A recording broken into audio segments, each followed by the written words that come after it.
Well, hello, welcome once again to Pale Blooms and Beyond. Thank you for joining us today. Karel Bear is an English musician, producer, lyricist, and owner of Bear Necessities, a long-running company specializing in English stand-up comedy and live music based in Paris.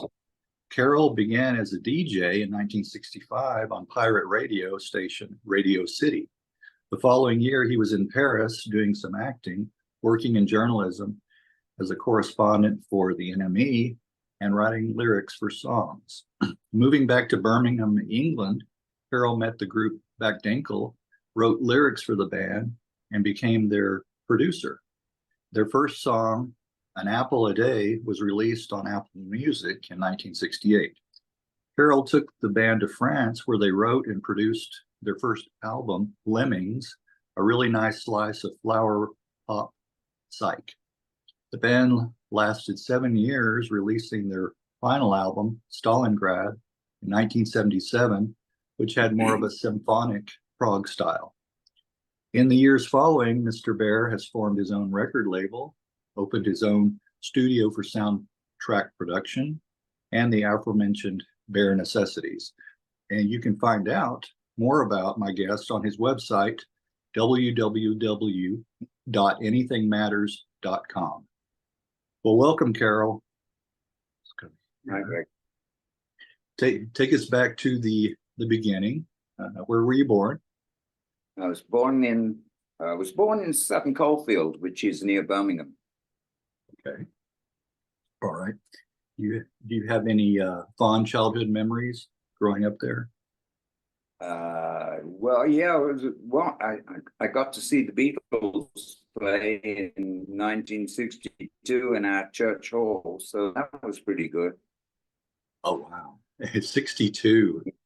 Yeah, they just released "Please Please Me," and they had some dates that they had to do that had been booked before "Love Me Do." Yeah, and they had to honor the dates, and I don't know, maybe we were about 60 or 80 people in the church hall seeing the Beatles without any screaming. I was going to say, without all the girls screaming. They were great. They could actually hear themselves playing. Oh yeah. They'd very recently come back from Hamburg, so they were tight. They had a great repertoire, and they had played a lot of songs that I had the records of, and nobody else did that. None of the other bands played "Chains" by the Cookies, or even "Roll Over Beethoven." Right. So they had already pretty much honed their craft by that point. Yeah. Well, how about in the household early on? Do you remember hearing music in your house?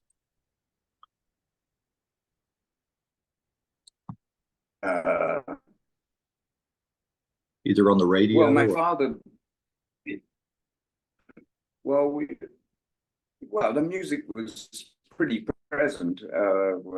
I had an elder sister, as everyone who had an elder sister went and got influenced by the elder sister's music tastes and goes into music because my sister introduced me to Gene Vincent and Eddie Cochran and things. Yeah. And then there was classical music because of my father's Czech background, which would be Dvorak or Smetana. Okay. Yeah, we're getting some lag again, but we'll see how it goes. I don't know if there's anything else you can do on your end. It may just be the connection. What about either one? You mentioned your dad. Was he musically inclined or? No. Okay. No. Did you learn to play a musical instrument at an early age? I had a guitar at an early age, but nobody ever told me that pretty much everything I liked was 12-bar blues. So I could play all the songs, but nobody told me, and I was, I didn't realize they were in different keys and everything, and so it wasn't until much later I worked out that 12-bar blues, even some of the jazz stuff. Yes. Oh, okay. All right. Well, you kind of worked that out yourself. No, I watched other people's hands on the neck of the guitar, and I went, it's good. It keeps going to the same place at the same time. Yeah. Okay. Well, how about can you remember one of the first albums or singles that you got yourself? Oh, that would have been Buddy Holly, and Uh, that okay. would that was Heartbeat by Buddy Holly, Oh, okay. followed by a long list of musicians who, as soon as I got into them, they went and died. Oh, okay. Okay. So you were a So curse. a lot of them were there. You were a curse to those musicians. Yeah, and Eddie Cochran was the next one, and then Otis Redding. Yeah, it was nonstop after that. Uh, yeah, you probably at that point said, "I'm not going to listen to anybody else."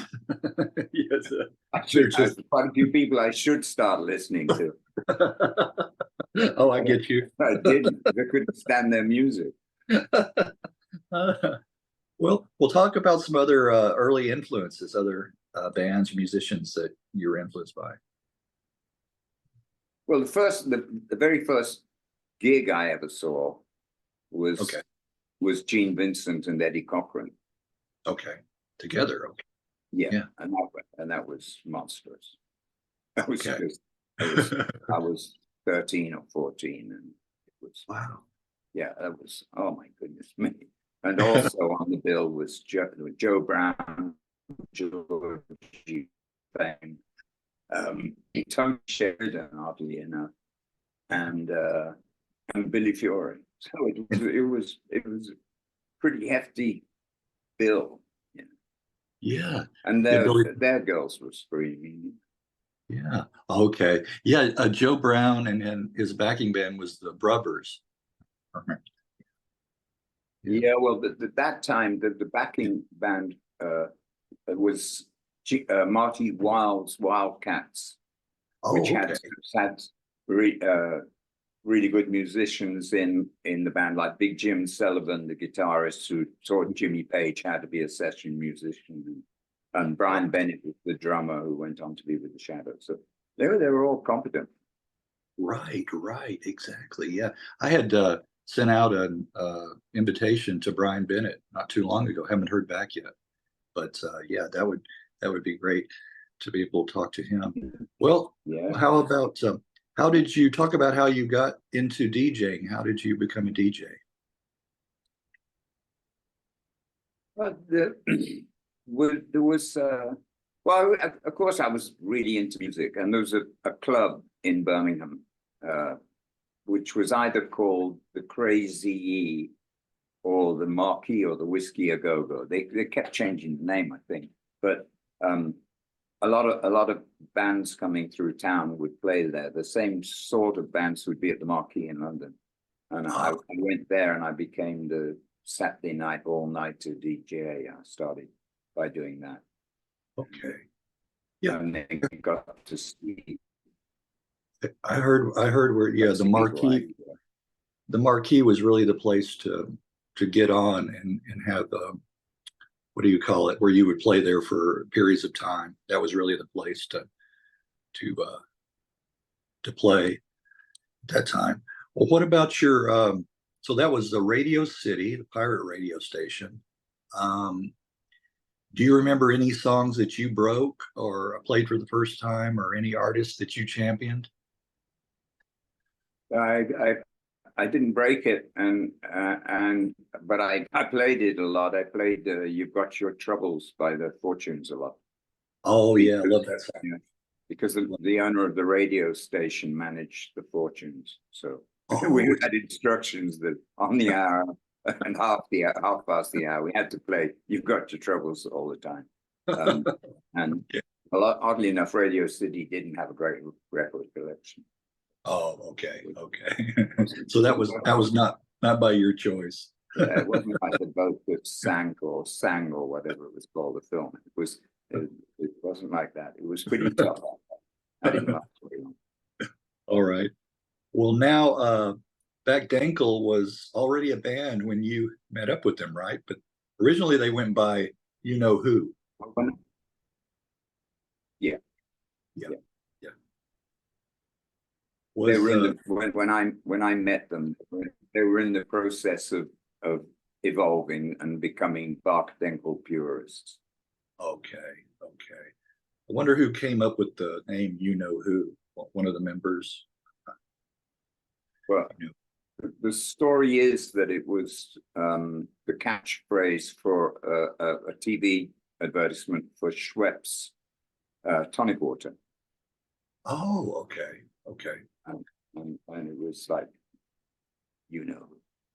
So Oh, okay. I wasn't living in France, in England, so I didn't see it. But they were called You Know Who, and then they decided, well, we better get more bluesy, I think, and we'll call ourselves Bachdenkel purists.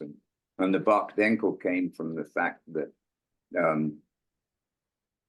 one of the guys in the band worked on a big computer, and he put all the group's names into the computer, and various combinations came out, one of which was Bachdenkel, and they went with that.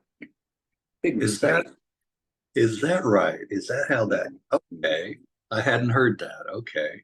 Yeah, Well, who were the members when you started working with them? well, Terry Hyland was the lead singer, who worked for IBM or something like that. Terry Hyland. Peter Kimberly was the other singer. He was also a lead singer. He didn't have a computer. And then Colin Swinburne on guitar, Ron Lee on drums, and Dave Bradley on bass. All good musicians, and but of different ages and different persuasions. So it was a bit tricky.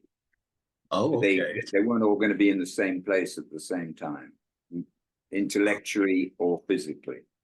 Oh, okay. I got you. Two of them had wives. Okay, okay. Yeah, that makes it a little difficult when you're married at that time. Well, in 1968, the song "An Apple a Day" was released. You're the co-writer. You were a co-writer. It was never released. Okay, okay. It was not just signed. It was just signed a publishing deal for Apple Music. Okay, well, that's what I wanted to show. I've got this. An Apple a Day, yeah. the compilation with other music on Apple. There was on Apple. Yeah, so they were demos, right? I was trying to make a real recording. It was pretty. It was maybe it doesn't sound that good on the compilation there because we've never had access to the master tapes, so it came off in acetate. But I was making proper records, but on a 3-track tape recorder. Okay, well, there's 3 tracks on here from You Don't Know Who. Again, credited to You Don't Know Who. This time, not You Know Who. You Don't Know. You Don't Know Who. And then the one that I really like is Strange People. That's my favorite on here. That's the good one. Yes, it is. Yes, it is. Nice feel to that song. And it would show up again on the extended CD of Lemmings, I believe. It would show up as extra track on that. We talked about that there. What were some of the early shows around Birmingham like?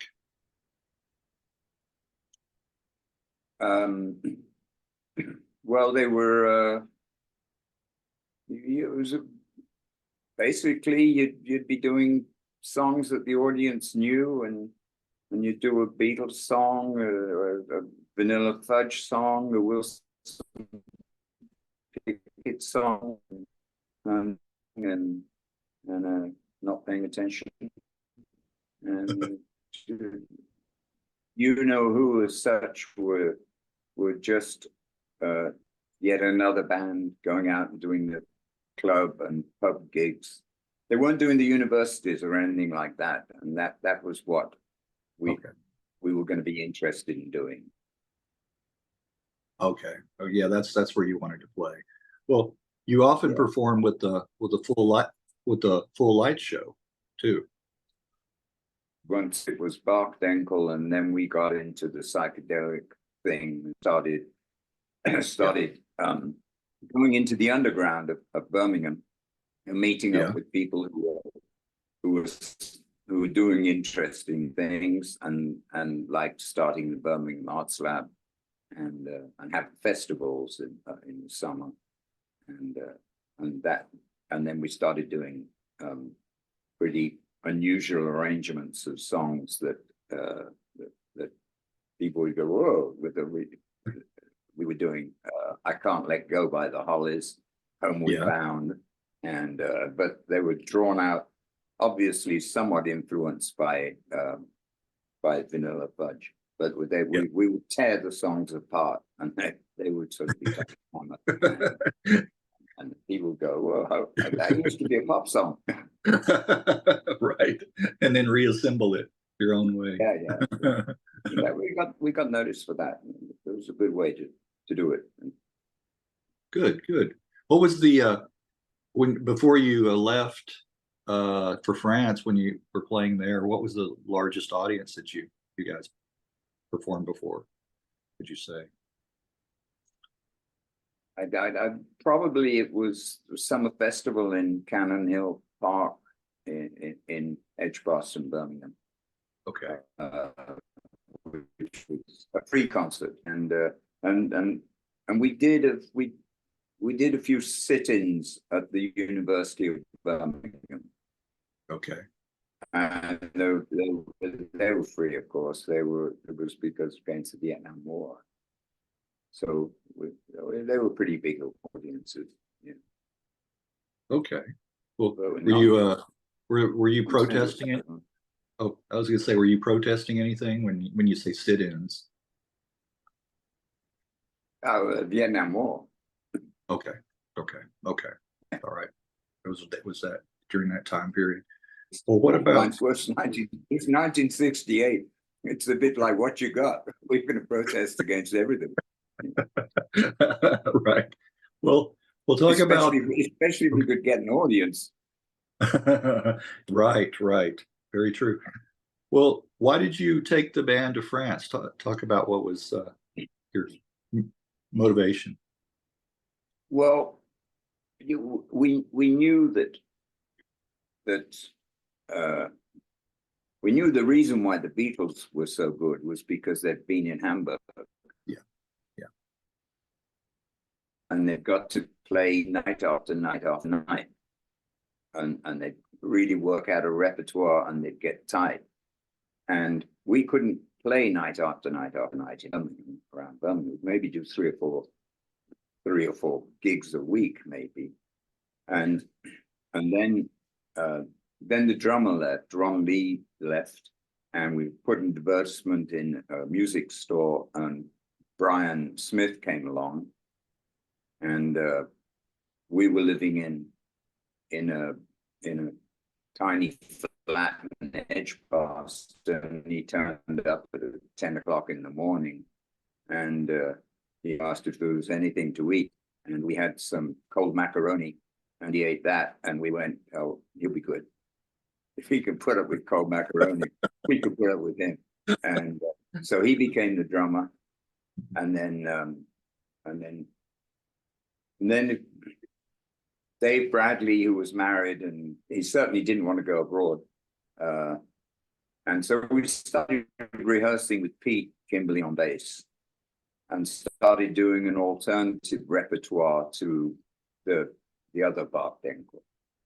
And even started doing a few gigs without the bass player knowing. Until the one night when he saw an advertisement in the newspaper and he turned up and he wasn't very happy.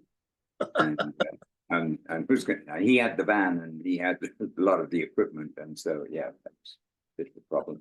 And then I was introducing the band to agents in London, and particularly Black Hill Enterprises, who looked after the Pink Floyd and Sid and Nick Harper and that side. Of course, they did the free concert with the Rolling Stones in Hyde Park eventually. And I think they got the group onto the Roundhouse in London for the big Sunday night implosion shows. And then they said that they were looking for a group to go and do a show in Paris, a gig in Paris, well, 2 gigs in Paris, I think. And we did an audition for this French guy, I think dubious, but maybe French. And he said, yeah, that'll do. And we went and played in the university campus in Paris. And there was supposed to be a gig in the club after that, but there wasn't one. But we got the money for the university gig, and we got rid of the dubious Frenchman, and we had a band. and then I sort of thought, well, let's see if we can get a residency in a ski station and play every night in the Alps. Oh, okay. And also, whilst working on that, there was somebody I'd known from when I lived in Paris, an agent who brought a lot of English bands over, like Pretty Things and Spencer Davis Group, and lots of English bands. He was a villain, but he was a good guy, and he was a good villain. Good bad guy. and he would find us little gigs out on Friday and Saturday and Sunday out in the countryside in the north of France, and they were pretty well paid compared to what we were getting in England, and plus there was a club in Paris called the Romeo Club that we could go into and pretty much play whenever we wanted, because they were just friendly. They never had bands, but they took us, and we had the light show, and yes. that was kind of a big deal. That was our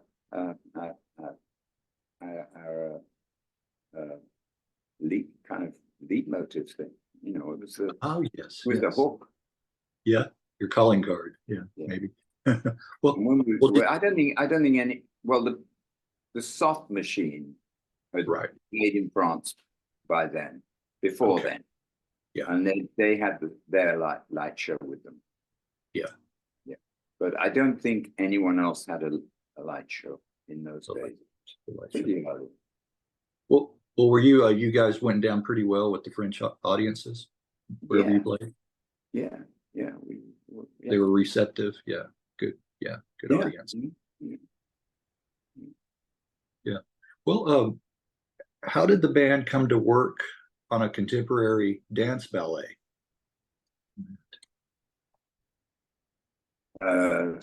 Somebody came along and said, "Oh, we heard about." They said, "Oh, there's this choreographer dancer called Graciela Martinez, who'd worked with the Soft Machine and Light Show down in Saint-Tropez, and she was looking for a band for this ballet that she was going to be doing in the suburb of Paris." And she came to see us. And I don't think she had much choice, but she said, "Yeah, they'll do. They're good. It'll be okay."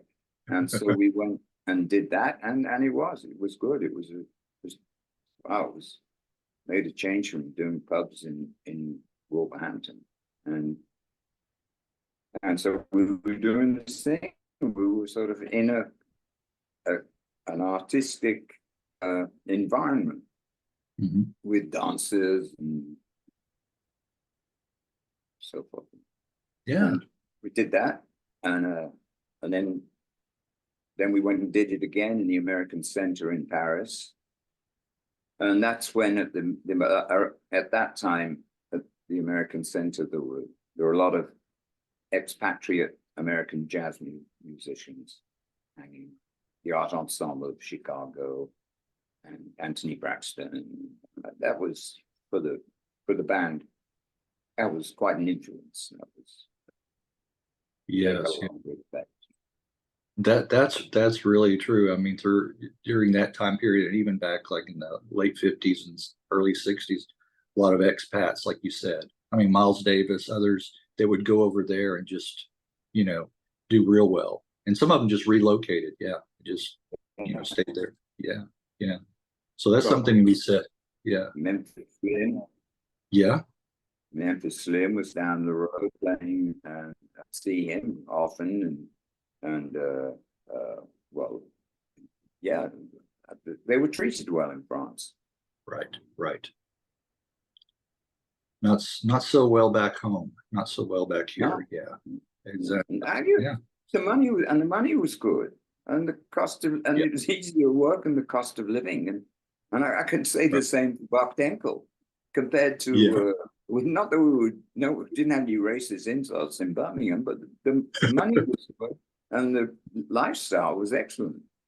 Yeah. Yeah. A lot of culture, nice culture there too. Yeah, well, good looking girls. There you go. Fringe benefits, right? Yeah. French benefits. French benefits. Okay. Now, how did you first meet Malcolm Watson and Irv Mowry, aka Subway?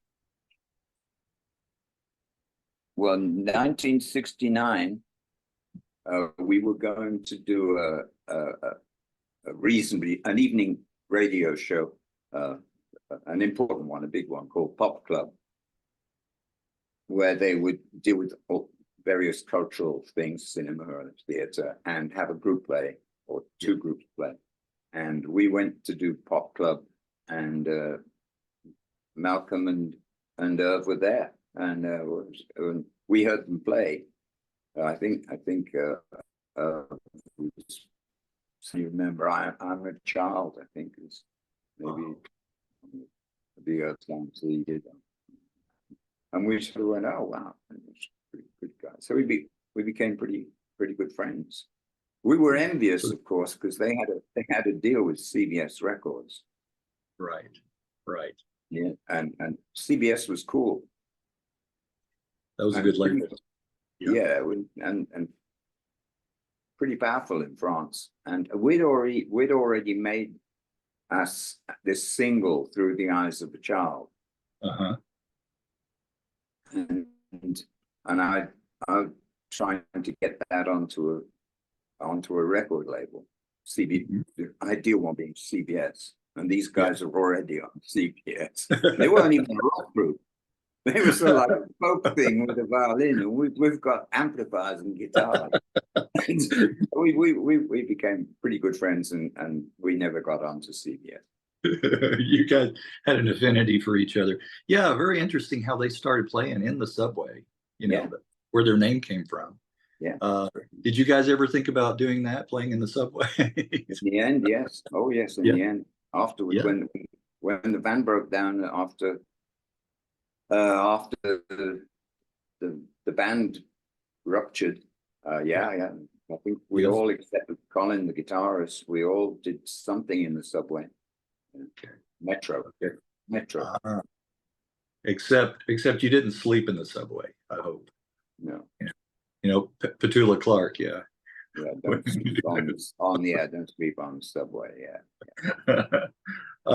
Well, they would open for you in several concerts as well. And I know you checked out the chat I had with Malcolm.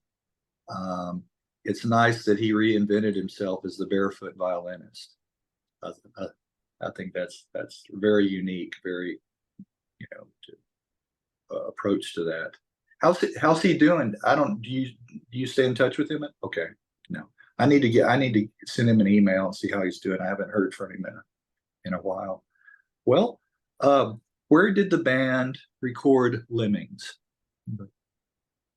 Well, there was an 8-track studio owned by Europa Sonor that we'd heard about on Avenue Wagram in Paris, and it was a fairly new studio, and it had a lot of downtime.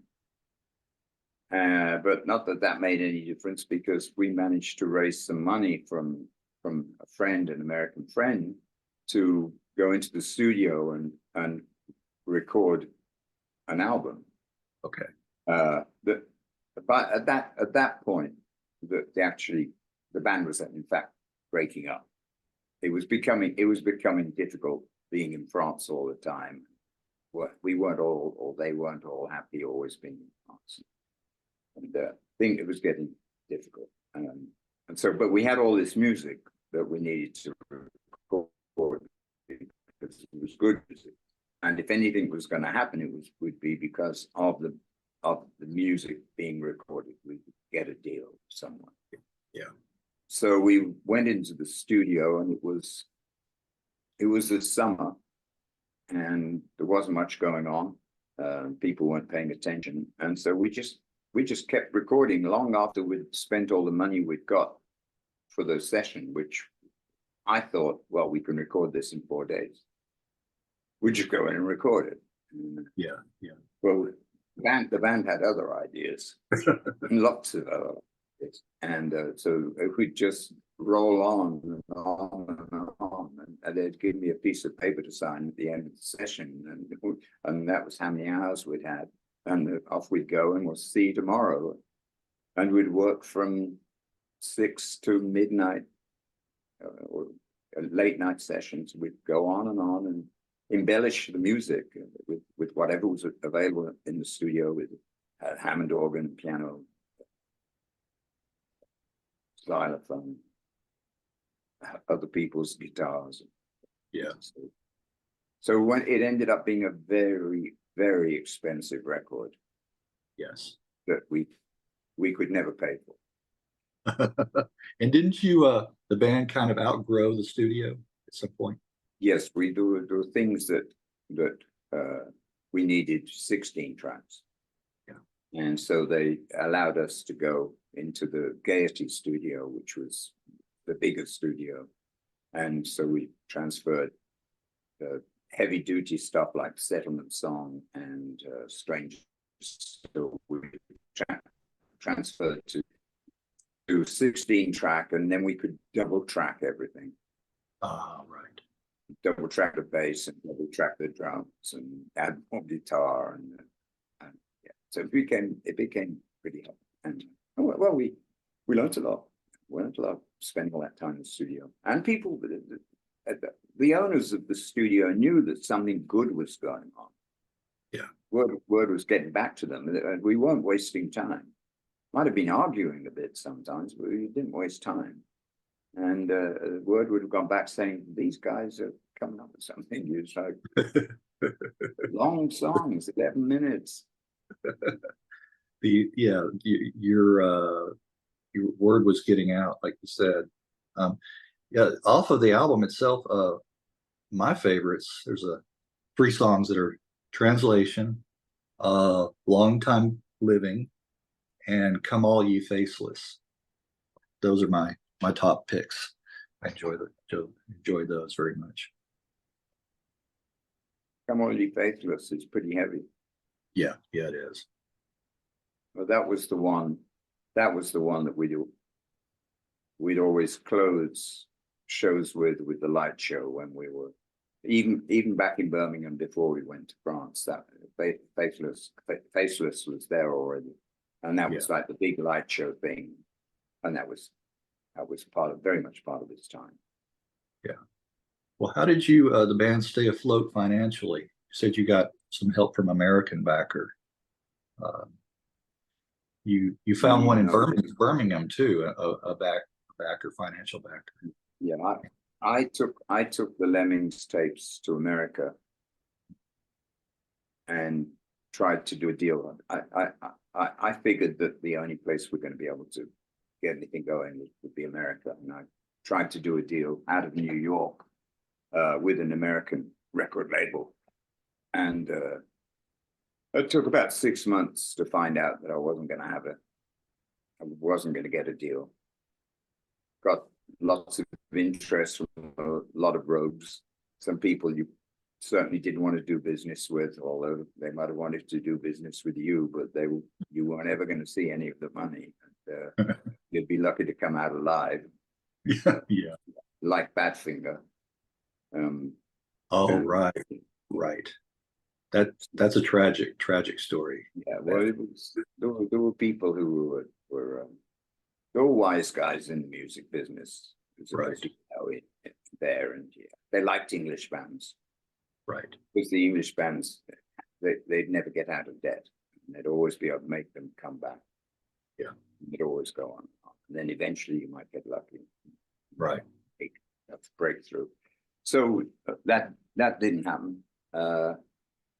And we got back to Birmingham, and then we found somebody who financed us for some new gear.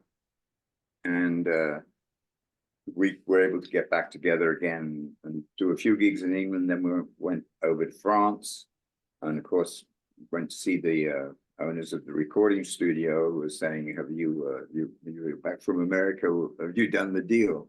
He's going like, "Well, no, we're trying to do one in England at the moment." Oh, so why are you in France? I said, "Well, the band needs to get good again."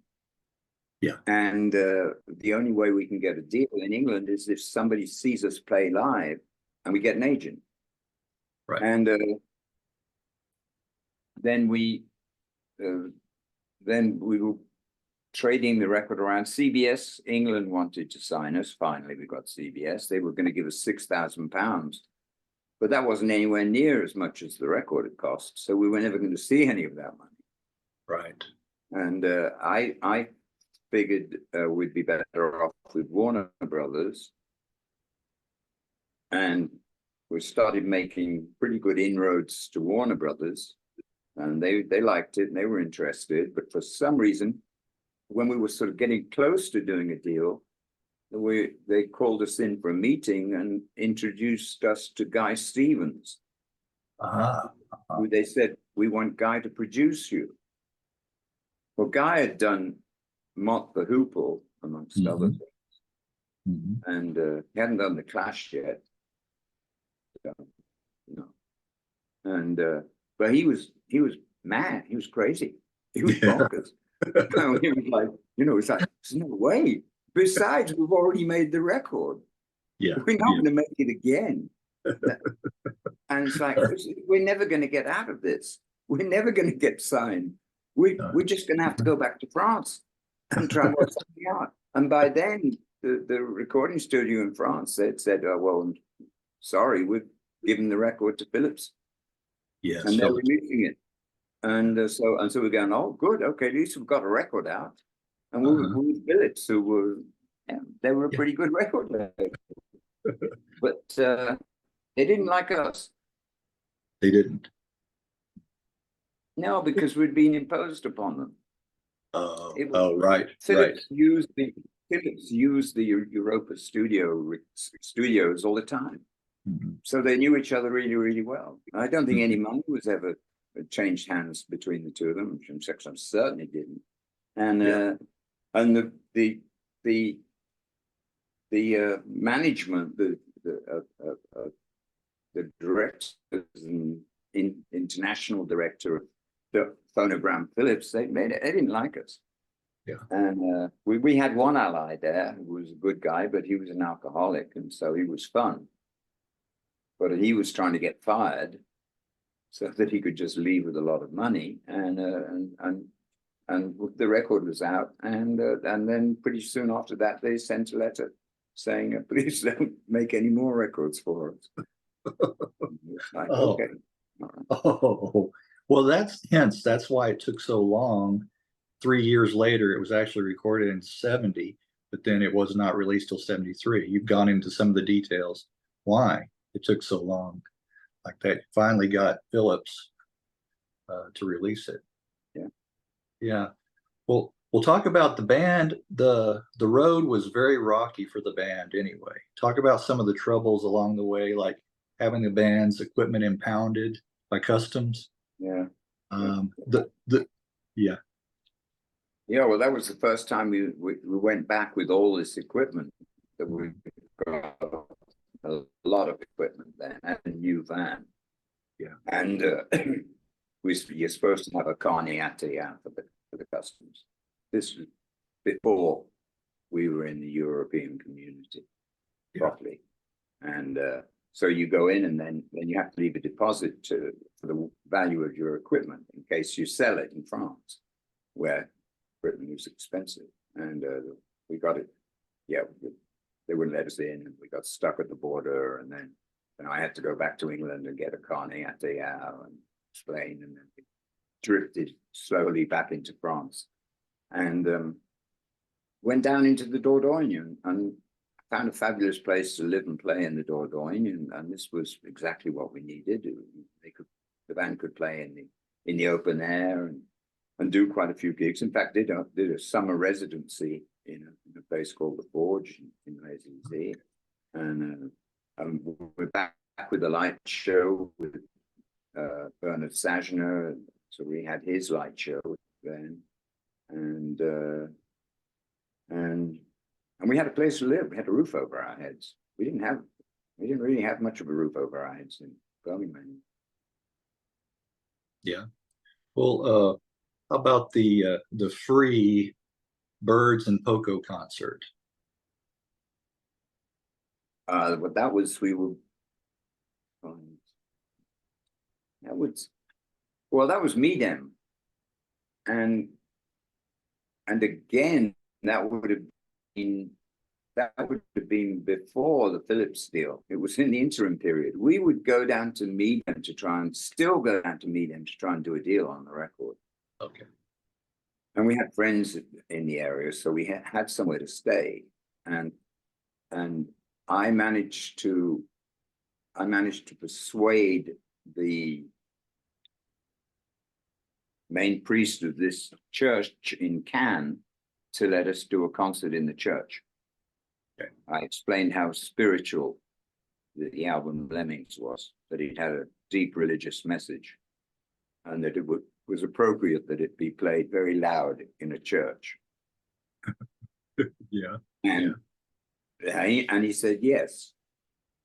And so the night before, or 2 nights before, CBS had a showcase for their artists, which including the Birds, Poco, and a group called Titanic, who lived in France.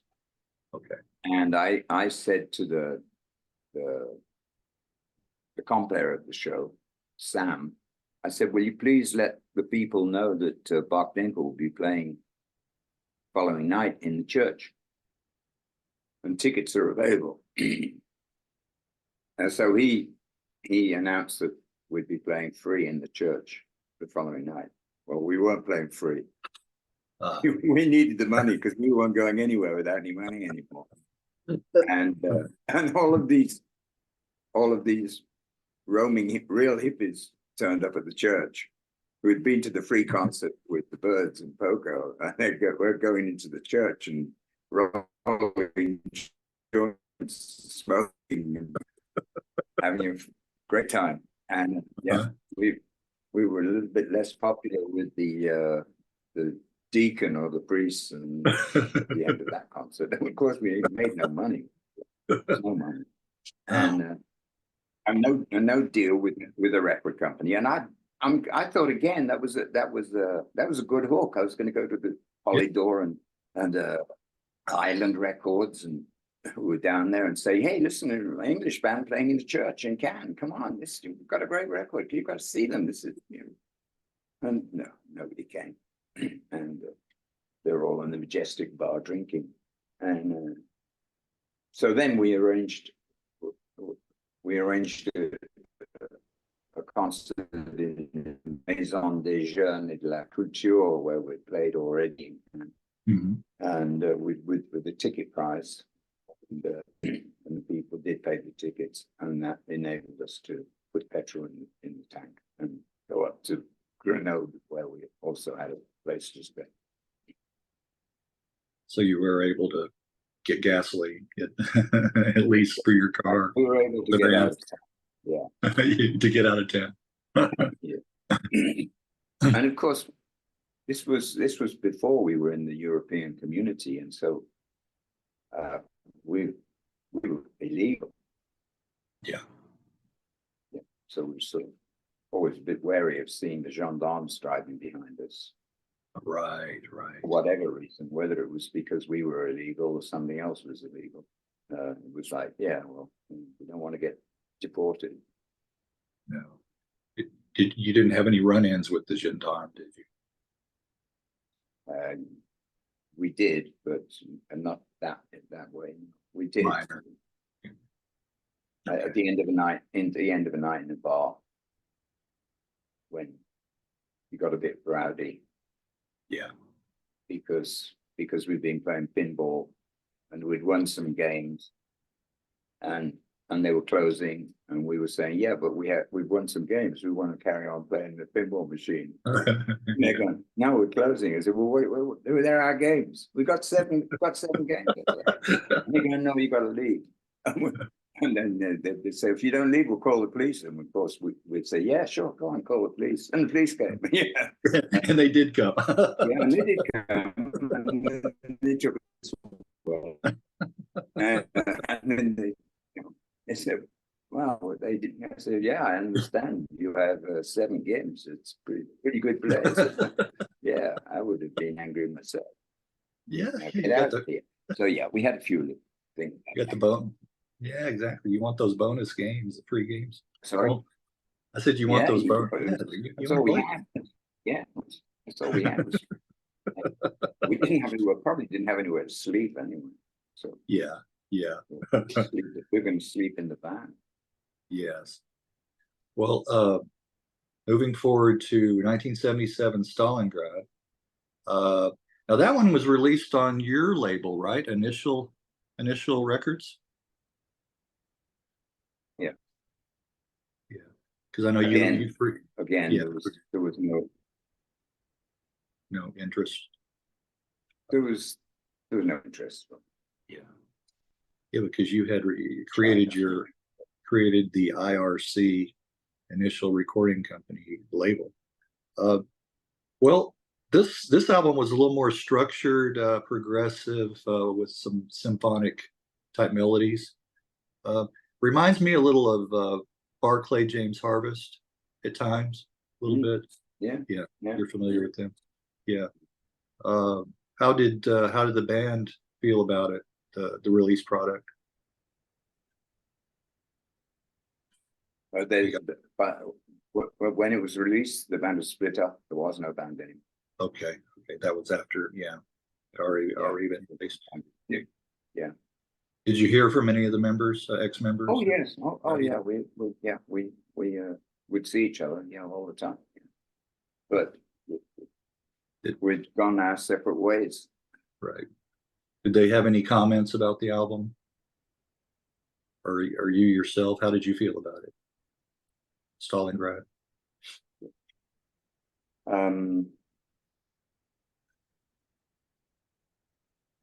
Some good songs. Yeah. The whole world looking over my shoulder, which was the last song that we wrote together. Yeah. That I thought was the direction we should be going in. Okay. I thought that was an interesting tonality and an interesting mood. I felt that's where we should be going. And but yeah, I think it wasn't a very happy experience. I'd done a deal with the recording studio and we were using downtime time, and we'd got Andy Scott, an English engineer, to co-produce and engineer it. And so we were working with people speaking the same language and working pretty well. By then I was playing with the band, and so the tracks we recorded principally were ones that we played on stage. Could record quite quickly. Didn't need that many overdubs. Not that much of an embellishment. But when we recorded that, the whole punk had come along. Mm-hmm. There was pub rock, and then there was punk, and people had labeled us as progressive. We didn't consider ourselves to be prog rock at all. Yeah, it's a shame about anyway. about the late. we like Little Feat. Yeah, right, right. I do too. Yeah. Uh-huh. Yeah, yeah, yeah. It was like that was what we liked. It was we're totally into Little Feat and sort of thinking that yeah, it was not. We didn't like Genesis or Van der Graaf Generator or Okay. any of that. The We real. didn't mind the Pink Floyd. That was okay. Yeah, we Yeah. didn't like prog. You didn't really like the prog. Yeah, yeah, yeah. Lowell George, what a talent. Yeah, Well, you.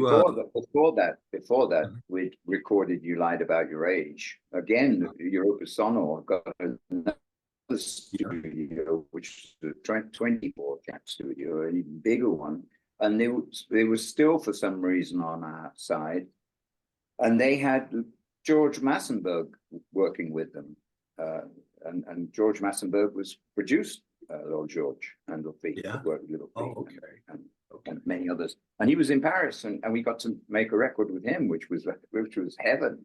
I was like, Oh, yeah, wow. finally we've got somebody who understands what we're doing. And What a treat. yeah, George was a good guy. Yeah. He had a wife who was a model, American, and she was in Paris modeling. And he came over and he talked to recording studios and said, "I'm an American recording engineer. Give me a job." And then Europa said, "Oh, we've got this American George Massenburg, and he's in town." I went to meet him. I'm going, "This guy's cool." He worked with Little Feat with Robert Park. He was the engineer on that Sneaking Sally session, and so we made that. And again, we never managed to get a release on You Lied About. Yeah, yeah. When did you first hear about Cherry Red Grapefruit wanting to release the anthology? You remember? Well, because of the Apple a Day compilation, bit by bit, those songs appeared on other compilations, and then the person who'd compiled an Apple a Day, he arranged that Cherry Red should release Lemmings. Okay. And then Lemmings, tracks from Lemmings, like Appointment with the Master, would appear on other compilations of progressive sounds of 1972 or something, or psychedelic sounds. And then I knew the people at Cherry Red in any case. Yeah. Well, sort of. I knew Ian, the owner. Yeah. But they came and they said, "Can we buy your catalog?" And I went, "Well, what catalog?" And they said, "The Initial Recording Company catalog." I'm going, "You want to buy the Initial Recording Company catalog?" "I don't think it's mine to sell." It's like you could set down. When they said, "Well, can we buy it?" they meant buy it. Yeah. It's Right. there. Yeah. I'm going, "No, I don't think it." "No, I don't think so." I said, "What we can do, if you like, I can do an anthology of Bachdenkel. Yeah. And you're not going to buy it. It still belongs to me and the band. And I could do that, and I can suggest that you do the same thing with Bernard Sajner." And I said, "Oh, we'll look into that." Well, they weren't that enthusiastic about doing Sajner. And so they said, "Okay, we'll do a compilation." Yeah. And then I was able to use all these bits and pieces that the members of the band had done outside of the band or with each other in the band, but outside of the band, and various projects that had never seen the light of day. Yeah. Well, I'll tell you, Cherry Red is my go-to label. Finding so much overlooked, obscured material, great material on there. They do a great job. And they're honest. Yeah. They're honest. Right. Yeah, and they do. And then the liner notes that they put in there are real extensive, very informative. they always do, and it's really, really a nice product. It's really when they when they finish up with it. So that's my go-to label. They did an exceptionally good job on this. Yeah. Yep. Yeah. Yep. When they gave me, I couldn't believe it. Right. I said, what you, because it was a gatefold album. You've made it a gatefold album exactly the same as it originally was when it came out on Philips. That's right. That's right. And Yeah. Yeah. And the same thing with Stalingrad. They used the back and put all the names on, and it looks great. Yeah. Just wonderful. Yeah, they do. They have some top-notch people working there. They really do. Yeah, they do. Yeah, I'll tell them to watch this. I'll say, wait till the end. You're going to hear good things about yourself. Yeah. There you go. Right. Right. We talked briefly about IRC forming your own label. What was the motivation behind that, creating your own label? Well, everyone was doing it by then. Independent labels were cropping up all the time. Even people who had been working for major labels like Warner Brothers or Liberty United Artists, they were leaving and starting their own independent labels. And of course, there was Stiff. And that was, so Stiff was, and so you could do it. And I decided to move back from Paris to London, and I'd got Europa Sonor, the recording studio, had gone broke. They'd gone bankrupt. I'm sure we helped them on the way, but they'd gone bankrupt, and I was able to get the tapes back of Lemmings, and Philips didn't want them anyway. And so we got the master tapes of Lemmings back. I had this unreleased Stalingrad album. I had Bernard Sachner album, and other people and other projects in mind, including Irv, of course, Irv Mowry. Yeah. And so we did that, and also did some deals with American labels, and releasing material. I did a deal with Greg Shaw of Bomp, and we had Bomp International, and sort of a bit of an agreement with Slash Records. So we got the Flesh Eaters. I really wanted the Blasters. I thought they were good. Yes. They went to Warner Brothers. Well, what about Jack Nitzsche? What material did you produce or release from him? Well, at that time, I was also working for a classical record label studio pressing plant that pressed all of our records. In fact, Nimbus. Okay. Very high quality pressings. They were the best pressings in the UK. Right. And I was their international manager. Right. And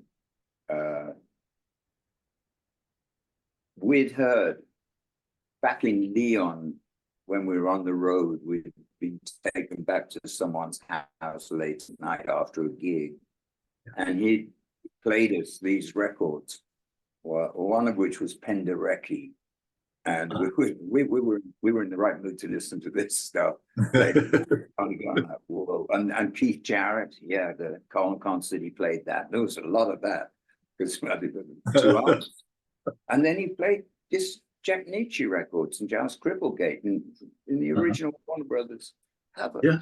I'm like, Jack Nitzsche, this is the guy who arranged all the Phil Spector records.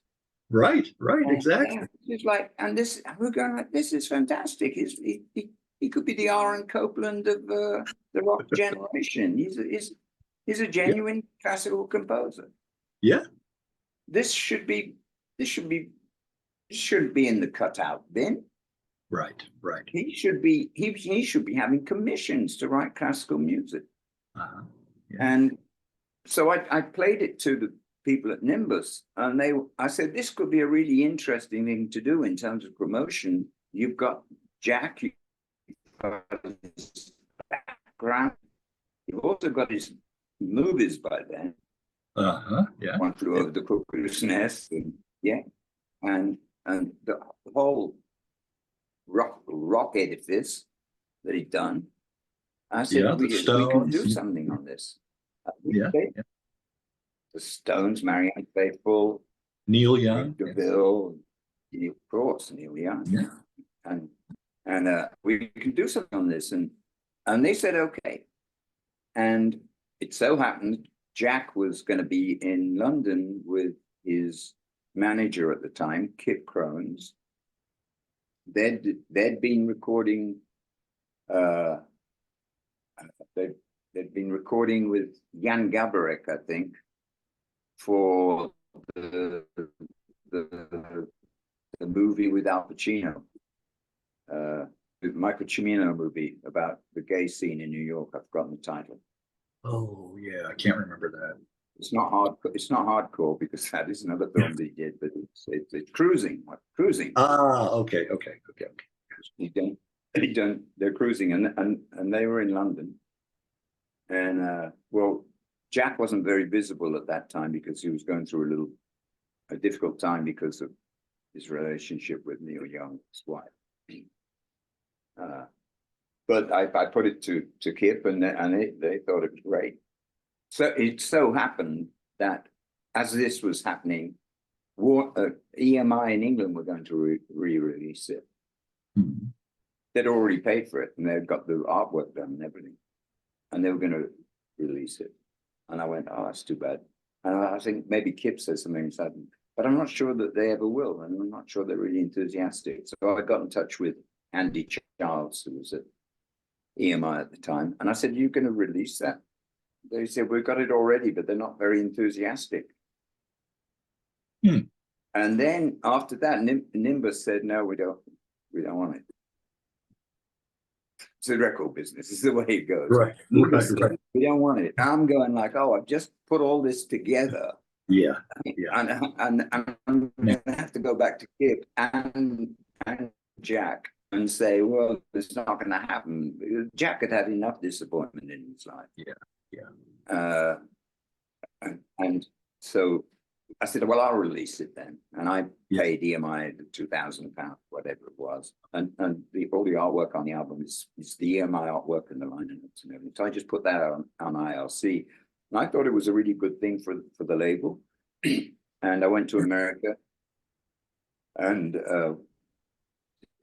did a long interview with Jack in Los Angeles, and tried to get journalists from French newspaper magazines and as well as English ones to do interviews with him.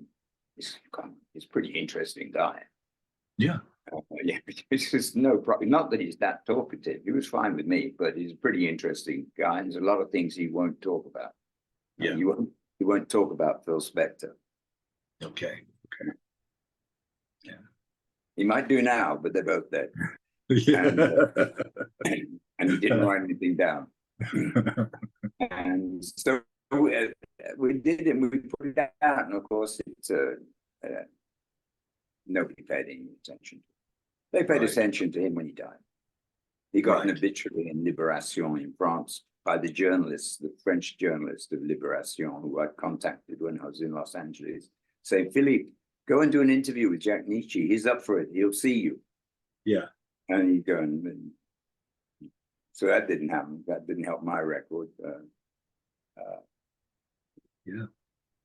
Sylvie for Sounds did do an interview, but I'm sure it never got printed. He said it did. And so we put it out. And, yeah. You know, I enjoyed his own material too, Jack Nietzsche's, like The Lonely Surfer, yeah. I wished he had done more of that, But, well, on the various compilations, there is stuff, and of course, there's the material where he sang. Yeah. And the soundtracks. Right. We all know, of Cuckoo's Nest and An Officer and a Gentleman, Cutter and Bone. Yeah. That's really good. That's great. That's where he's got all these strange instruments. And, oh, he was a good interview. There's plenty to talk about. I wish I spent more time with him. I wish I remembered what. I wish I remembered where he lived. Yeah. And his production work, Right. the arrangements of the Michelle Phillips album. Great arrangements, great choice songs. And Michelle, yeah, he told me, he said, yeah, well, she was hard to work with. She didn't really have a voice, but it was, we got this other girl in and she doubled the voice with her and everything, and it came out okay. And yeah, but the arrangements are super. Victim of Romance album, really good. Great But arranger. he was doing those things. He just got to deal with capital, and you got some money up front. He was ordered to produce 10 albums, and he was doing that. He was frustrated. He said he would like to get a synthesizer. Yeah. And he could do everything he wanted to do with the synthesizer. Right. He didn't have the money, but he didn't have the money to do that. Oh wow. Wow. Yeah, it's interesting. I like to hear those stories. Have the money, but maybe he wanted a bit more than a synthesizer. maybe. Maybe he wanted that thing Peter Gabriel had. Yes, exactly. The all-in-one. Yeah. Well, interesting doing these interviews, the connections that I find, talking about Nimbus. I knew that rang a bell. Were you familiar with the Medici string quartet? By name, of course, yes. Yeah, the Medici. Didn't know them personally. Yeah, I just talked to one of the ex-members, Ivo Vanderwerf, and he played the viola in the quartet. And I just spoke with him not long ago. He's a professor now of music or viola at Rice University in Houston. So when I read about Nimbus, and I said, oh, that's got to be the same, and it is. It's the same label. So yeah, they recorded a lot of material on Nimbus. Yeah, on that. They had a fabulous recording studio. Right. Yes. Yeah, in Washington Laser, the studio was really, really good. It was a room. It was a room with microphones, and then behind it, the best equipment to put it on whatever it was going to go on to, tape or DAT or direct to disc even. But they were purists. They were fascinating people. Fascinating. It was. Yeah, he had some good stories about recording. Well, in '86, you moved back to Paris and started your own studio, making soundtracks for AV shows, audio visual shows. Yeah. Did you enjoy that kind of work? Oh yeah. Well, by then MIDI had come along. Yeah. Yeah, I like MIDI because I didn't need the other members of the band to get my music across. Right. I could do it all with a DX7 and an Atari computer and a drum machine, and so through that. But we were doing music for audio visual shows, and also a lot of language courses to learn foreign languages, and so with a lot of that. There was a lot of composition going on there. Okay. And then fast forwarding to 1995 is when you created Bare Necessities. I like to play on words again. And initially it was for audio production, concerts, and comedy shows in English. Yeah. Laughing Matters. Well, I started off doing comedy because nobody brought English speaking stand-up comedians to Paris. And there was the Eurostar, so by train it was 3 hours at the time or something. It was easy. Yeah. And of course it's not do a show. Yeah. It's better than Manchester. Don't tell me Manchester that, but it's better than that. and and so I had an English speaking audience for the comedy. Yeah. And they were Americans and English, and they were hip. And then one night I went to see Loudon Wainwright in concert in Paris. Okay. Uh-huh. And I knew about, my brother used to do the promotion for Loudon Wainwright and the record label that he was on. My brother used to do the promotion for Cherry Red and had right from the beginning. That's how I knew Cherry Red. And I went to see Loudon, and I think there were 13 people in the audience. Really? For the show. 1994. And he said, that's the most embarrassing gig I've ever done. He said, that's terrible. And I said, oh, listen, we can do better than that. I can get you an audience because I know people who speak English, and it's a good idea to understand English well to get the gist of your material. Right. And he said, well, okay, if you think so. And so he came back, and we did 2 nights at the Hotel Nora, I don't know, a year or so later, and we packed it out, and that it worked, and he was happy. And then later I was able to do the same thing with Peter Case of the ex-Blimp Souls, who had done a gig in Paris, and there were only a handful of people. And I explained that. I said, well, you know, I released A Million Miles Away. Yeah. With Bomb Records International. I released it, and I said, I dreamt of doing a gig with you. I said, oh, well, we'll do a gig and we'll get an audience. And we did. We got an audience. And then all of a sudden, everybody in they all wanted to come to Paris because there'd never been anywhere to play in Paris. Yeah. Because the venues were too big for their reputation. What about these 2 guys here?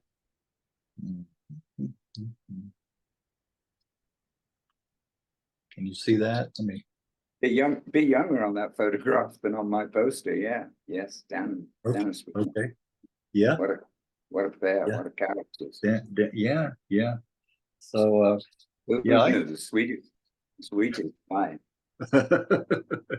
yeah, I know. And I forget who I talked to before said, that they were surprised that they actually got to play with them at one point. I don't remember who that was recently. Yeah. It's that they actually were on tour, would go out and play like that. So. But that was great. That first show, or the first 2 shows at the hotel room, that was great. They came with their wives. Okay. It was a trip to Paris. It was like, yeah, we're going to go. Yeah. They were with their wives in a nice hotel. And Niccolo came to the gig. Uh-huh. Yeah. He produced the record, the live record. Yeah, he produced it. Niccolo was there and everything. And then, we'd sit around and we'd go out and have dinner and talk. Yeah. Paris. Yeah. We didn't. Yeah, they wrote a lot of great music. And it's covered by a lot of artists. That's what's on this one. It's just their songs, covered by other artists. But yeah, so the comedy side of it, had you always had an affinity, or had you always liked stand-up comedy? Not really. It was just that something was happening in England, in any case. And I had seen Richard Pryor in concert. I think that's what the film was called. It was Richard Pryor in concert. It was a double bill with Taxi Driver. And I've gone, this is funny.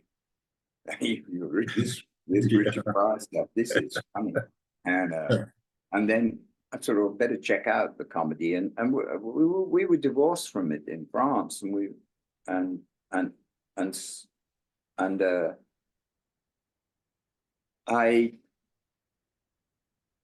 somebody in London, somebody said, oh, you should get Eddie Izzard. Yeah. And I said, well, who's Eddie Izzard? And they said, you don't know who Eddie Izzard is? I said, no, I don't know. I live in Paris.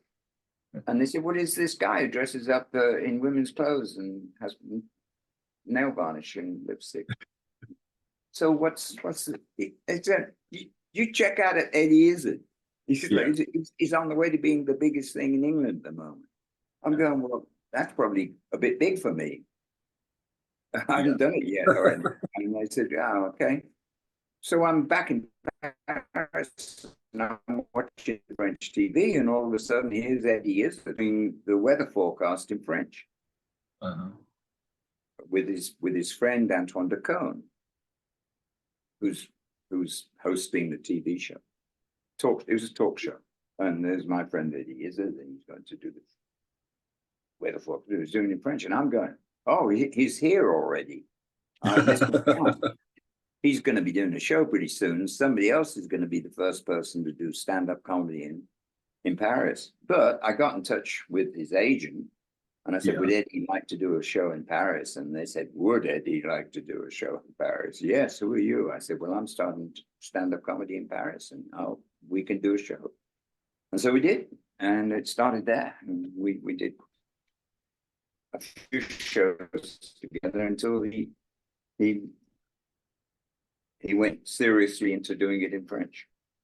Yeah. Ah. And then I wasn't really helpful to him because I would provide an English speaking audience and he wanted a French speaking audience. Ah, okay. So we're on talking terms again. And so and then it just so much fun. Stand-up comedy. You've just done Stuart Lee, an unbelievable show in a tiny venue where he's doing 2,000 seat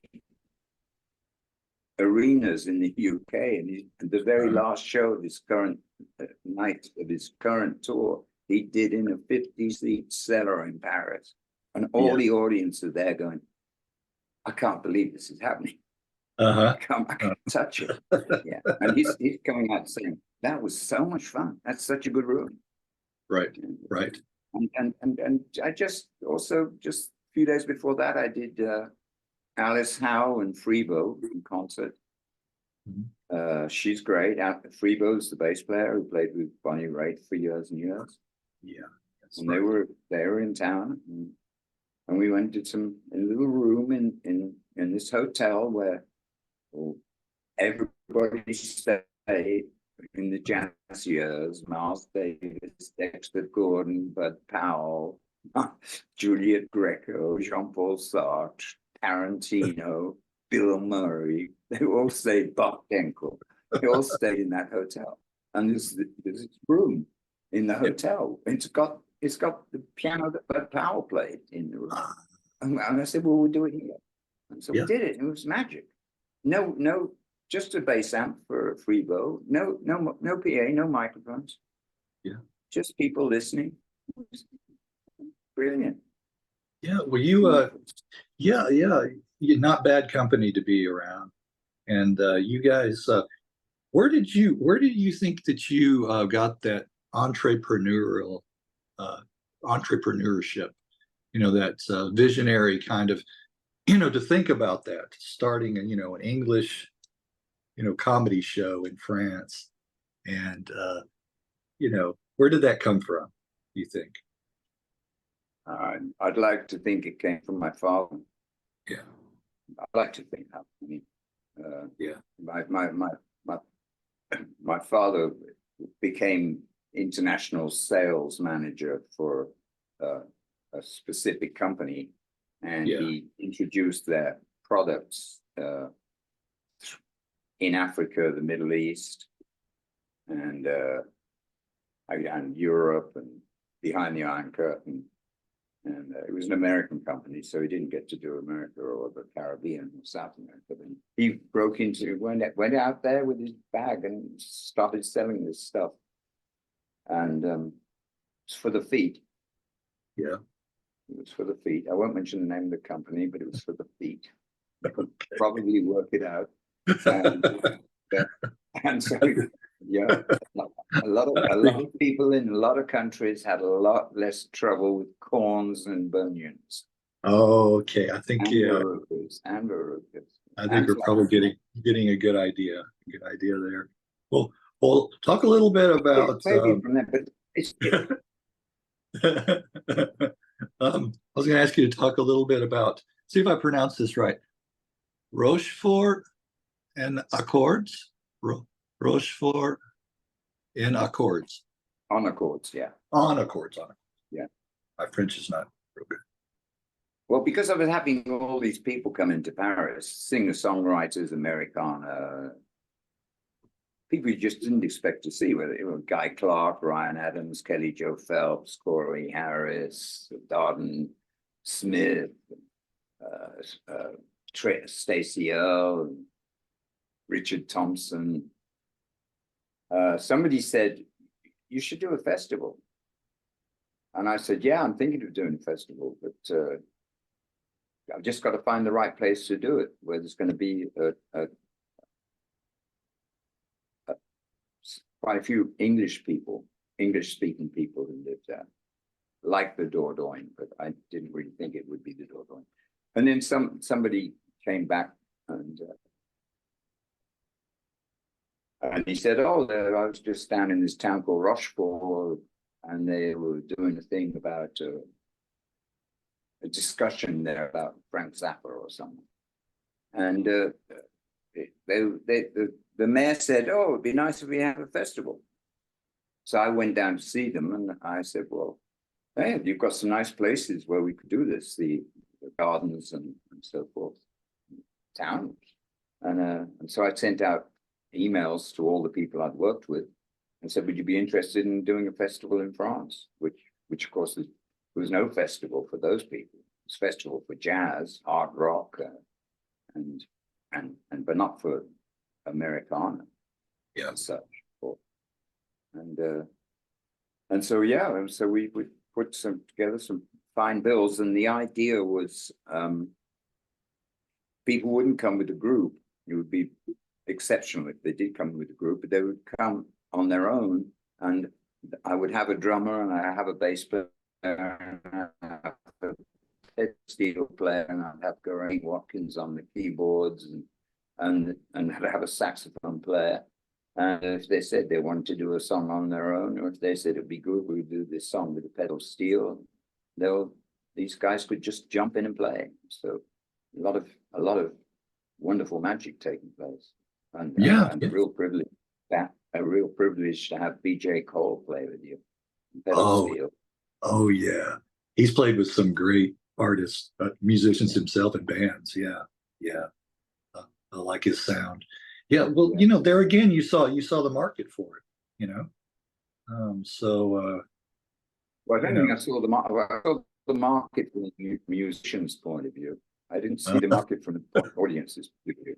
Oh, okay. I mean, everyone who was there loved it, but it was a bit of a niche.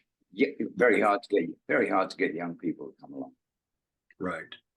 And yeah, the audience tended to be, but as they are, the audience tended to be fairly old, if not downright old, and they had money. Yeah. And they would buy a lot of CDs from the artists after the show. Yeah. But the actual ticket price that the festival organizers as such imposed was aimed at young people who weren't going to go, and so it was really inexpensive, and it was pointless to make it really expensive because the young people weren't going to go, and the older people got lots of money.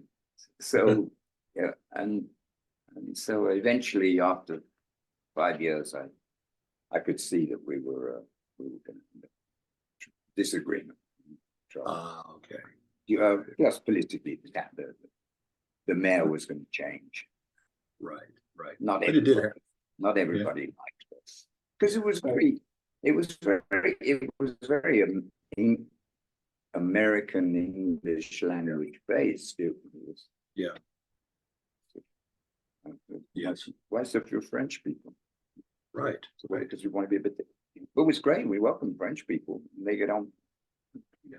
It was wonderful. Yeah. I've got some great recordings. Yeah. Well, I just spoke to a Welsh musician, Geraint Davis. I have to say it right. And he's only done Welsh speaking music, specifically for that market. And I asked him, I said, did you ever think about doing some English speaking music? And he said, no, it might, happen. I mean, I might do. He said he did one in particular for a lady that a friend of his or something that wanted to hear it, but not in general. He said, it's just, what we like doing, and it is a niche, like you said, market. But I said, well, I know there's a lot of people out there that they don't know the lyrics, but they can appreciate the music. And I said, you could probably broaden your, market a little bit. And he said, no, we're, happy with doing it, like this, so, but there are those, like you said, niche, markets out there that appeal to just certain audiences. Yeah. But yeah, it was good. I had Google Translate, there. I said we should have had an advertisement for it because all the names of the songs and the titles of the album I had to translate. That's very interesting.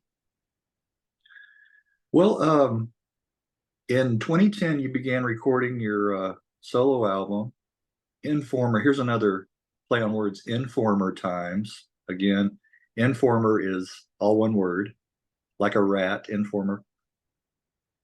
And the album was released, 2012? I believe it came out in 2000. Yeah, 2012. Yeah. It took quite a long time to make. Who all, who, 40 who all years. who all played on the album? Who all worked and played on the album? Well, just about everyone I knew, or certainly all my English-speaking friends here in Paris played on it. Yeah. We had Clive Gregson played on it. He recorded guitar down in Houston.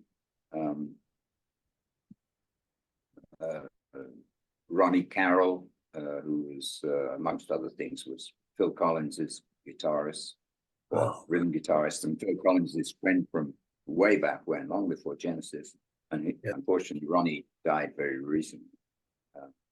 He played on it, and so I'd get different people to come in and do solos, and whoever was passing through town to play it. And the people I didn't get to, I would have loved to have had Duke Robillard play on it. I would have loved to have Richard Thompson play on it. Oh yeah, I like Richard.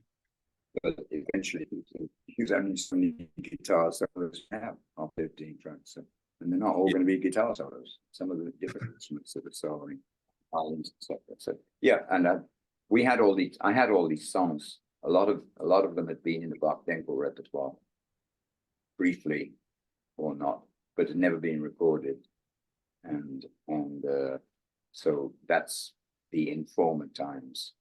That's when the songs were recorded in a later time. So yeah, it was a really good thing to do because I knew I was going to go to the recording studio, and I said it'd be pretty silly if I don't use the studio for my own project. Yeah. And so I got everyone in and came along, and they played their part, and they would might listen to it, probably not. I was going to worry about that later. We're going over next door and say, well, you listen to it in 2 years' time, you'll see what I kept. So it was all done digitally. Right. Well, what feedback did you get from people? They like it. Yeah, it was. Women liked it. That was very important. Okay. Women liked it, and but it when I did it, then it was 2012. It was like when the whole streaming thing was happening, and nobody was people stopping buying CDs. And, and it was too long for vinyl. Anyway, it was recorded for CD, and the record labels were all going, you haven't got social media following those thousands of people. So I released 500 copies, and the musicians all got one, and sold the rest, and gave some away to friends. Okay. I haven't got one left. You got one back there? Oh, there it is. Yeah. Oh, yes, there it is. There it is. And that photo, the photo of me was taken during the recording sessions for Irv's album. Is that right? Okay. Yeah. Yeah. So taken in the studio when we were doing Irv's album. Yeah. Oh, And okay. that's a time when the songs were all written. Uh-huh. In true, it was the same time. And also, there's so many people on it. But Uh-huh. I was really impressed. I was really impressed by Amy Lou Harris's early albums. She Right. just had so many great players on them. You'd have Oh, she Albert Lee and James Burton and what's his name on the harmonica, and then yeah, right. no, yes, the best thing. You get as many people as you can. Right, right. I did that. That's what I did with the album. Yeah, yeah. In doing these Got interviews, an army of people on it. right. You know, in Yeah, doing these interviews, I'm surprised how many people have worked with Nancy Griffith. Is another one. Clive Gregson. Yeah, Clive Gregson. right, right. I mean, so many. Uh, and then she passed away. When was it? A couple of years ago. Years ago, yeah. Yeah, yes. Too. So, She was a handful. yeah, That's yeah, that's what Clive said. yeah. And then a lot of the folkies too. Because she kind of did some folk material.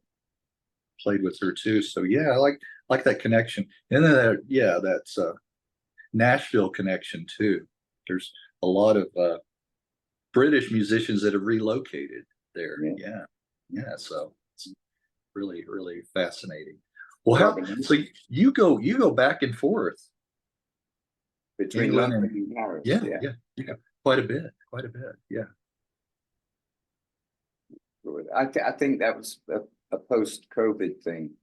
Okay. It's like all of a sudden no point being stuck in Paris. Yeah. During COVID, and we couldn't do anything.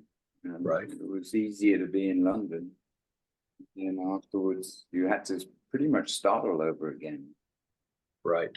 Build up an audience and persuade people to like it. You had to start coming out. I think. Yeah, and I don't get to see many stand-up comedians I want to work with in Paris. So I get to see them there, and we go, and I say, "Do you want to come to Paris?" I say, "Yeah, I want to come to Paris." And these are big names. I said, "It's only a small cellar." I said, "I heard about it. It's great. Yeah, I want to do it." I said, "Okay." So, yeah, they take you up on it. Yeah. yeah.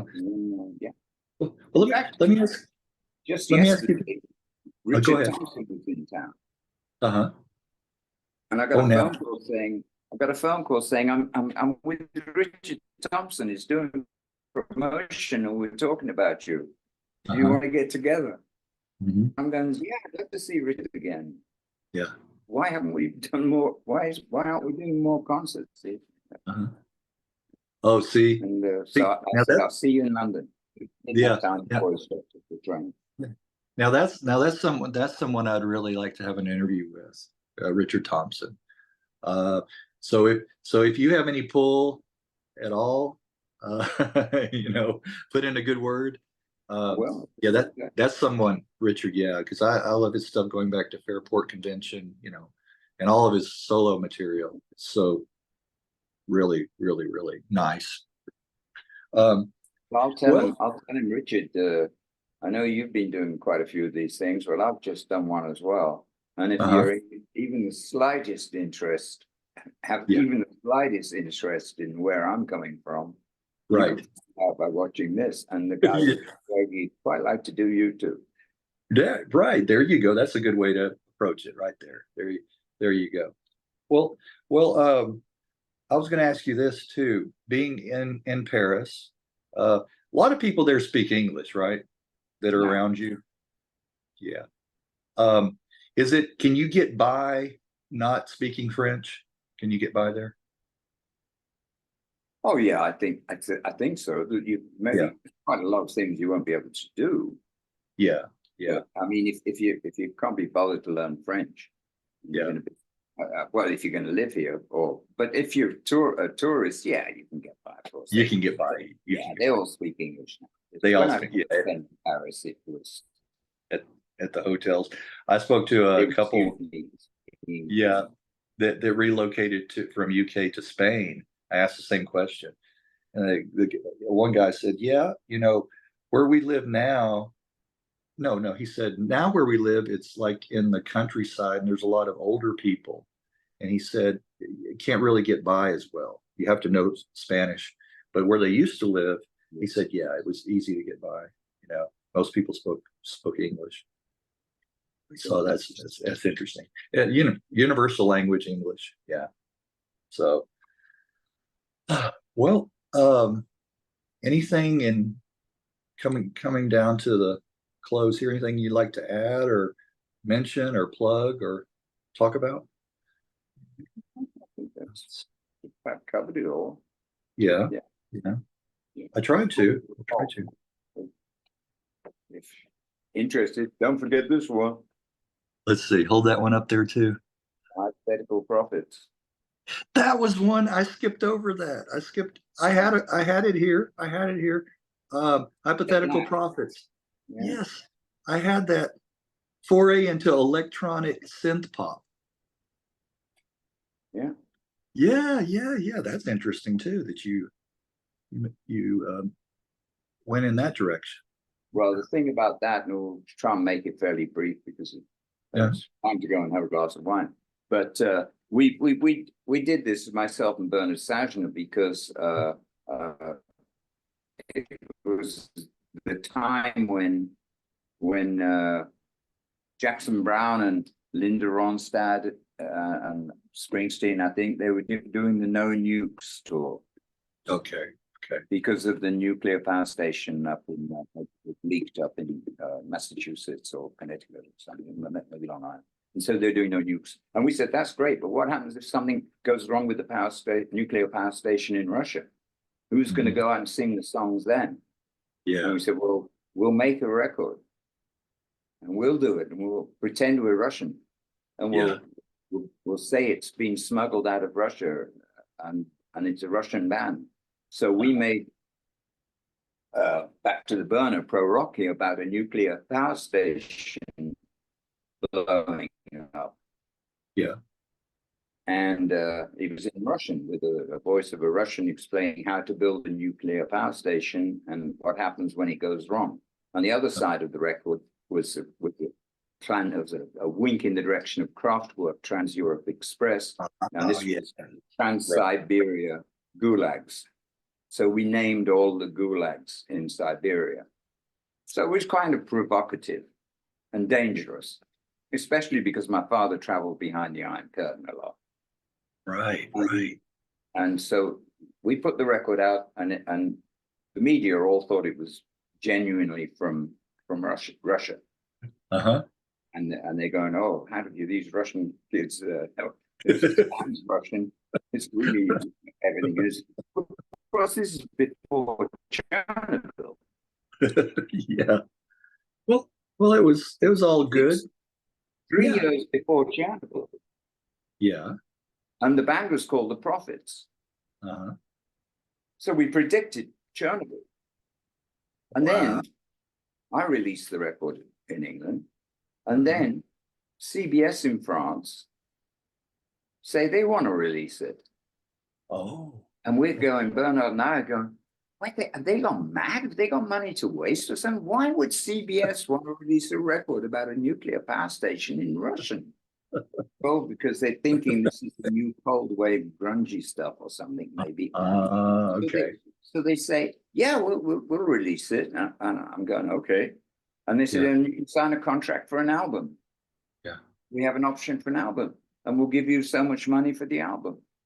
And we going, wow, you're getting paid to make an album? So we said, well, we'll just make it up. Yeah. We'll make the album up out of nothing. See what we've got, and we'll make it up out of nothing. With Lonely Hearts advertisements, person to person. I'll just take the Lonely Hearts advertisements from Uh-huh. Time Out in and etc. and make it rhyme, and we'll put it together and turn it into a proto rap song and everything. And Yeah. so we did that, and they gave us the money, but they didn't have England because I'd released the record in England, the album. They signed it for France and the world, but not England. And then we went down with them, and CBS England, we'd made a video by then. CBS England suddenly turned around and said, "Oh, we want the album." And I said, "Well, I offered it to you.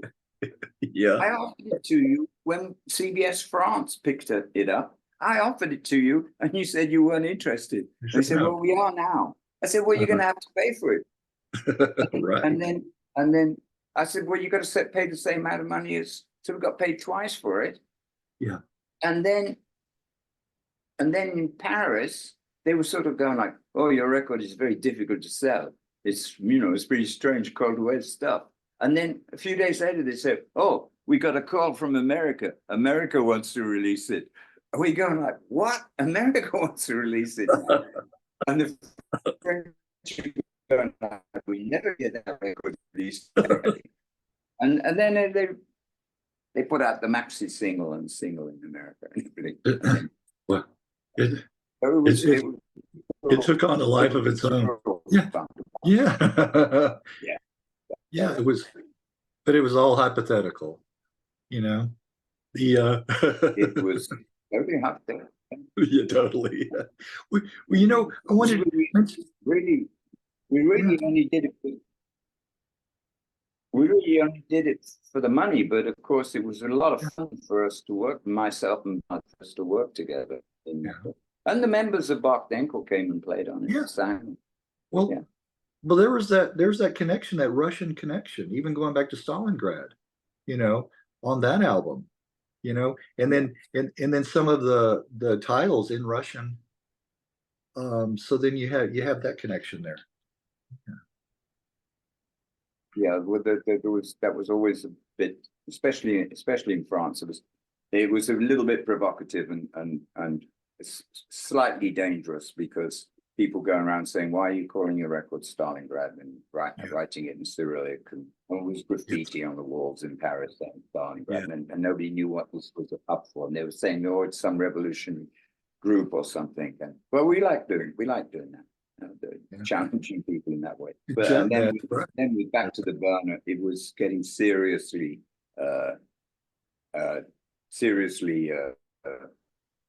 take it easy with Russians. And then after that, of course, we recorded Wallenberg, which again was about a person who had been abducted by the Russians from Budapest at the end of the Second World War. Raoul Wallenberg had saved a lot of Jews by giving them Swedish passports. And then it was Wallenberg, and it was people, the Russians are going, "What's this stuff? Why are they coming? Why are they hitting us all the time? We do nothing." I said, "Well, you hear about the nuclear power station down the road? It's just gone up to the office for yeah." So yeah, it was you had to look around, look over your shoulder, make sure when you're writing Stalingrad on the wall in the metro, you make sure there wasn't a communist behind it. Oh, yeah. Not that we had anything against communists, they just weren't our best friends. Right. Wow. There you go.